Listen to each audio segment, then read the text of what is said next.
Dans l'Est de la République, les Pygmées subissent des discriminations dans les zones contrôlées par le M23 AFC. Face à ces situations sécuritaires, le vice-premier ministre en charge de l'Intérieur, Jacquemain Chabani, a mandaté la cellule technique d'appui aux affaires coutumières pour intervenir. Un reportage de Fifi Mukundi et Joséphine Liondo.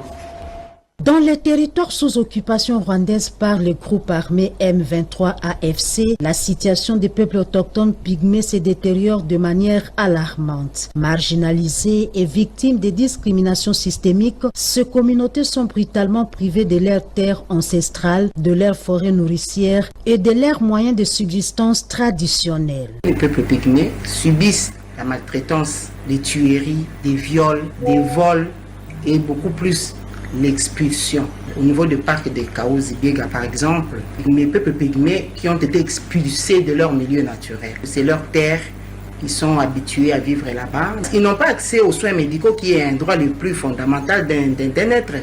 Donc ils n'ont pas droit parce que nous savons tous que les pygmées ont leur façon de se faire soigner, de vivre dans leur terre naturelle. Face à cette urgence, le vice-premier ministre Jacquemain Chabani a mandaté la cellule technique d'appui aux affaires coutumières et à l'intégration des peuples autochtones pour se saisir du dossier. La CETAC, qui est rattachée au cabinet du vice-premier ministre, ministre de l'Intérieur, continue à faire les plaidoyers pour ces peuples-là, qui ont des droits et qui doivent être sécurisés. En fait, le gouvernement prévoit comment les aider à rentrer dans leurs droits, revenir dans leur milieu naturel, dans leur terre et reprendre tous leurs droits qui est confisqué présentement. Au-delà des engagements institutionnels, c'est toute la société congolaise qui est interpellée, car protéger les peuples autochtones, c'est défendre notre mémoire collective et notre diversité culturelle. Après la phase pilote du système d'information foncière dans 5 provinces dans le Congo central, Kwilu, Équateur, Chopo et Sud Ubangui, les acteurs de la réforme foncière se sont réunis à Pullman Hotel pour partager leur expérience. Une fois de plus, Fifi Mukundi et René Ngwango.